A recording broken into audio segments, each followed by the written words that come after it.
जय हिंद साथियों, मैं शिवान स्वागत करता हूं आपका आपके अपने चैनल द प्राइम स्टार में। जुड़ते हैं आपसे एक और वीडियो के माध्यम से और इस वीडियो में हम लोग सीखेंगे विज्ञान विशेष में रसायन विज्ञान की स्टार्टिंग करेंगे। तो रसायन विज्ञान की शुरुआत करेंगे और पदार्थ और अवस्थाओं से संबंधित लीनियर क्वेश्चन बनेंगे। अभी तक हम लोग टॉपिक वाइज पढ़ते थे। टॉपिक रहेगा आपका, एक साइड से क्वेश्चन होंगे, लेकिन ये लीनियर क्वेश्चन होंगे जो आपको पढ़ने में, याद करने में बहुत ही आसान होंगे। चलिए दोस्तों, स्टार्ट करते हैं। सबसे पहला क्वेश्चन है हमारा, पदार्थों के गुणों, संरचनाओं, संगठन तथा उनमें होने वाले परिवर्तनों का अध्ययन रसायन विज्ञान में किया जाता है, ऐसा किसने बताया था। तो ये आपसे अक्सर एग्ज़ाम में कई बार क्वेश्चन पूछा गया और पूछा जाता रहेगा दोस्तों। तो ये आप अच्छे से समझ लीजिए कि पदार्थों के गुणों, संरचना और संगठन तथा उनमें होने वाले परिवर्तनों का अध्ययन किसमें किया जाता है, रसायन विज्ञान में। ऐसा किसने कहा था, तो याद कर लेते हैं इसको। किसने कहा था? लीनियस पाउलिंग ने। तो लीनियस पाउलिंग का ये कथन है, याद रखिएगा अच्छे से। केमिस्ट्री शब्द की उत्पत्ति बहुत इंपॉर्टेंट क्वेश्चन है, बहुत बार पूछा गया आपका ये क्वेश्चन। किस शब्द से हुई, उस शब्द का अर्थ, या किस देश से हुई। तो किस शब्द से हुई आपको पता होगा ना। केमिस्ट्री का जो उत्पत्ति हुई है वो कीमिया शब्द से हुई है। इस शब्द का अर्थ है आपका काला रंग, और ये किस देश से संबंधित है? मिस्र देश से। तो जो केमिस्ट्री शब्द की उत्पत्ति हुई है मिस्र देश से हुई है। शब्द जो था कीमिया, और इसका अर्थ क्या होता है? काला रंग। नेक्स्ट प्रश्न है आपका, आधुनिक रसायन विज्ञान के जनक कौन है। जो आधुनिक रसायन विज्ञान है इसके जनक, तो विज्ञानों के जनक, इतिहास के जनक, भूगोल के जनक, सब आपसे बहुत महत्वपूर्ण, बहुत बार क्वेश्चन पूछे जाते रहे हैं, तो इसको याद रखिएगा दोस्तों। आधुनिक रसायन विज्ञान के जनक जो हैं वो लैवाशिए हैं। तो लैवाशिए जी को आधुनिक रसायन विज्ञान का जनक कहा जाता है। ऐसी कोई वस्तु जो स्थान घेरती है, जिसका द्रव्यमान होता है और जो अपनी संरचना में परिवर्तन का विरोध करती है। तो ऐसी कोई भी वस्तु, उसे हम लोग क्या नाम देंगे? ऑप्शन बहुत ही कंफ्यूजिंग बनता है आपका, द्रव और द्रव्य।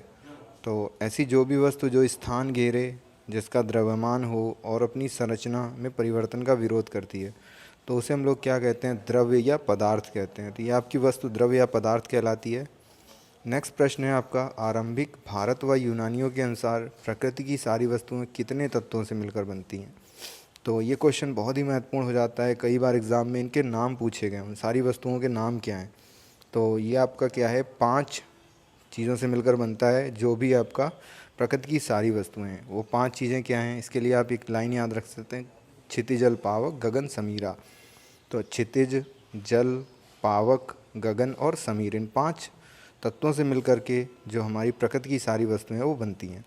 तो ये 5 क्वेश्चन आपको कंप्लीट हुए होंगे। पहला क्वेश्चन जो था आपका, रसायन विज्ञान में किसका अध्ययन करते हैं, ये सारी चीज़ें बताई गई। किसने कहा था? लीनियस पाउलिंग ने।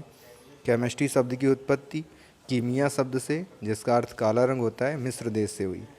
आधुनिक रसायन विज्ञान के जनक कौन है? लैवाशिए। ऐसी कोई भी वस्तु जो स्थान घेरे, द्रव्यमान हो और अपनी संरचना में परिवर्तन का विरोध करे, उसे क्या कहते हैं? द्रव्य या पदार्थ। और जो हमारी प्रकृति की सारी वस्तुएं कितने तत्वों से? 5 तत्वों से। उनके नाम क्या हैं? क्षितिज, जल, पावक, गगन और समीर। चलिए, 5 क्वेश्चन कंप्लीट हुए आपके दोस्तों। आगे बढ़ते हैं नेक्स्ट 5 प्रश्नों पर। तो पहला प्रश्न है आपका, ये तो पहला क्वेश्चन वही हो गया। चलिए 6 नंबर देखते हैं। सभी पदार्थ अत्यंत सूक्ष्मतम कणों से बने हैं, जिन्हें परमाणु कहते हैं, ऐसा किसने बताया। तो परमाणु की खोज कोई अन्य व्यक्ति हैं, लेकिन सभी पदार्थ अत्यंत छोटे छोटे कणों से मिलकर बने हैं और इन्हें परमाणु कहते हैं, ऐसा सबसे पहले बताने वाले भारतीय महर्षि कणाद थे। तो कण कण से मिलकर बना, ऐसा किसने कहा था? कणाद ने, महर्षि कणाद ने। नेक्स्ट प्रश्न है आपका, पदार्थ की प्रमुख अवस्थाएं। कितनी अवस्थाएं होती हैं पदार्थ की? आपको पता होगा ना, 3 अवस्थाएं। कौन कौन सी? ठोस, द्रव और गैस।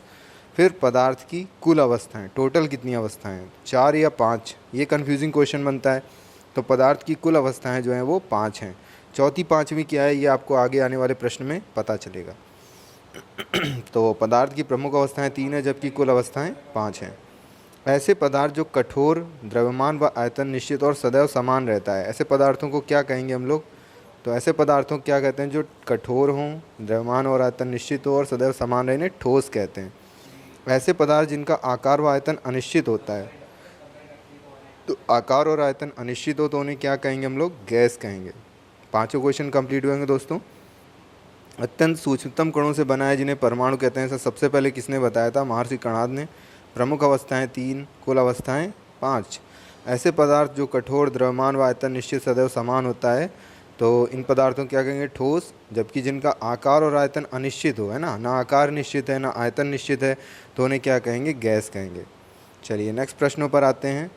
ऐसे पदार्थ जिनका आयतन निश्चित हो लेकिन आकार निश्चित हो, है ना, ऐसे पदार्थों को क्या कहते हैं? ऐसे पदार्थों को हम लोग द्रव कहते हैं। तो एक शब्द होता है द्रव और एक होता है द्रव्य, है ना, दोनों में बहुत बड़ा अंतर है। तो ये जो द्रव है ये लिक्विड होता है, जबकि ये द्रव्य क्या होता है? आपका पदार्थ होता है, मटेरियल होता है ना। तो कंफ्यूज मत होइएगा, दो शब्द हैं, दोनों को अच्छे से क्लियर रखिए। तो ये आपका क्या होगा? द्रव होगा। चलिए, एक निश्चित ज्यामिति या आकृति वाले पदार्थों को कैसा ठोस कहते हैं? जिनकी आकृति, ज्यामिति या आकृति निश्चित हो उन्हें क्रिस्टलीय ठोस। और स्टार्च व कांच कैसे ठोस हैं? तो स्टार्च और कांच को आपने देखा होगा क्या है? किसी भी आकार का हो सकता है। कभी कभार कंफ्यूज हो सकते हैं कि कांच क्रिस्टलीय होता है। तो स्टार्च और कांच ये कैसे होते हैं? आपके अक्रिस्टलीय ठोस हैं, है ना। जिनकी निश्चित ज्यामिति हो वो क्रिस्टलीय, और जिनकी अनिश्चित ज्यामिति हो जैसे स्टार्च और कांच, तो ये कैसे होंगे? आपके अक्रिस्टलीय ठोस। आयोडीन, गंधक किस प्रकार के ठोस हैं? तो आयोडीन और गंधक ये आपके ठोस में आते हैं। तो किस प्रकार के ठोस हैं? आपको याद रखना है, ये आणविक ठोस हैं। अणु के रूप में रहते हैं हमेशा आयोडीन और गंधक वगैरह, तो ये आपके कैसे हैं? आणविक ठोस हैं। जबकि हीरा, ग्रेफाइट और सिलिका ये किस प्रकार के ठोस हैं? तो ये आपका एग्ज़ाम में जब पूछा जाएगा तो या तो पूछा जाएगा आणविक ठोस का उदाहरण, परमाणुवीय ठोस का उदाहरण, अक्रिस्टलीय ठोस का उदाहरण, है ना, या फिर आपसे सीधे सीधे पूछेंगे स्टार्च कैसा ठोस है, आयोडीन कैसा ठोस है, ग्रेफाइट कैसा ठोस है। तो हीरा, ग्रेफाइट और सिलिका ये तीनों परमाणुवीय ठोस हैं, परमाणु के रूप में रहते हैं। हीरा, ग्रेफाइट और सिलिका तो ये परमाणुवीय ठोस हैं, जबकि आयोडीन, गंधक ये सब आणविक ठोस हैं। तो आशा करते हैं आपको अच्छे से समझ में आया होगा। 5 प्रश्न बहुत ही महत्वपूर्ण है दोस्तों। तो पहला क्वेश्चन रिवाइज कीजिए। ऐसा पदार्थ जिनका आयतन निश्चित हो परंतु आकार निश्चित हो उन्हें क्या कहेंगे? गैस कहेंगे। एक निश्चित ज्यामिति या आकृति वाले पदार्थ जिनकी ज्यामिति निश्चित हो क्रिस्टलीय है। स्टार्च और कांच इनकी ज्यामिति अनिश्चित होती है तो इन्हें क्या कहेंगे? अक्रिस्टलीय ठोस। आयोडीन, गंधक किस प्रकार के ठोस हैं? तो आयोडीन और गंधक किसमें? अणु के रूप में रहते हैं, आणविक ठोस। हीरा, ग्रेफाइट और सिलिका ये परमाणु के रूप में रहते हैं, परमाणुवीय ठोस। चलिए, आयनिक ठोस का उदाहरण बताइए। तो आणविक पढ़ा था, परमाणुवीय पढ़ा था, क्रिस्टलीय पढ़ा था, अक्रिस्टलीय पढ़ा था। 5वां टाइप जो है ये आपका आयनिक ठोस होता है। तो आयनिक में कौन रहेंगे? आयन रहेंगे। तो आयनिक ठोसों में उदाहरण जो है आपका लवण होते हैं। लवण में कौन कौन? धातु ऑक्साइड, धातु सल्फाइड और धातु क्लोराइड। तो धातुओं के ऑक्साइड हों, सल्फाइड हों, क्लोराइड हों, ये सब किस में आते हैं? आयनिक ठोस के उदाहरण में आते हैं। यदि हम किसी का नाम लेना चाहें तो क्या कहेंगे? Sodium chloride. तो सोडियम क्लोराइड हो या फिर कोई सल्फाइड हो, कोई ऑक्साइड हो, तो वो सब किसके होंगे? आयनिक ठोस के उदाहरण होंगे। नेक्स्ट प्रश्न है आपका, ग्लिसरीन किसका उदाहरण है? तो ग्लिसरीन कैसा होता है? लिसलिसा होता है, लिक्विड टाइप का होता है, तो फिर किसका उदाहरण हो जाएगा? द्रव का उदाहरण हो जाएगा। तीनों अवस्थाओं में प्राप्त होते हैं। ऐसे कौन से पदार्थ हैं जो तीनों अवस्थाओं में, ठोस, द्रव, गैस, तीनों अवस्था में, ठोस रूप में मिले, गैस में भी मिले और द्रव में भी मिले? तो कौन कौन से होते हैं? 3 नाम है आपके, याद रखिएगा। जल, गंधक, फास्फोरस। तो जल, गंधक और फास्फोरस ये ऐसे पदार्थ हैं जो तीनों अवस्थाओं में प्राप्त होते हैं। उदाहरण के रूप में समझे तो जल आपका नॉर्मल जब वैसे होता है आपका तो द्रव अवस्था में, जमा दिया तो बर्फ बन गई ठोस अवस्था में, और जब इसको हम लोगों ने वाष्पीकृत कर दिया, वाष्प बन गई तो गैस अवस्था में, है ना।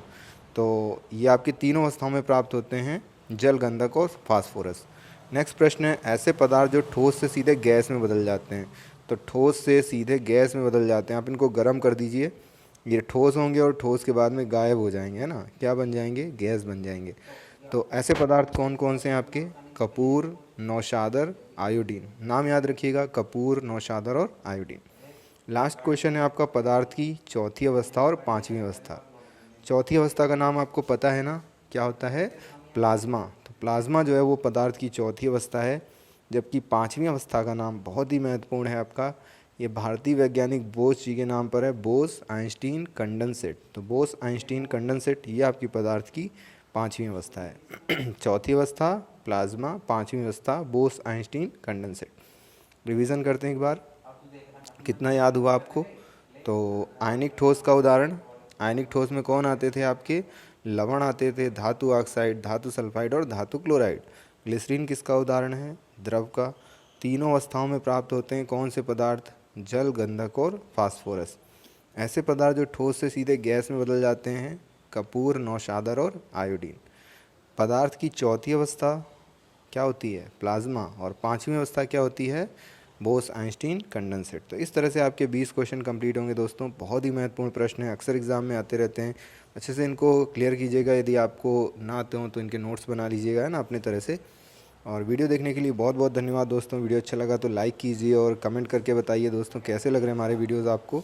और यदि आपको कोई टॉपिक चाहिए तो भी कमेंट करके बताइए दोस्तों। नियमित जुड़े रहिए हमारे चैनल के साथ में, आपको डेली वीडियोज़ मिलते रहेंगे। जय हिंद साथियों।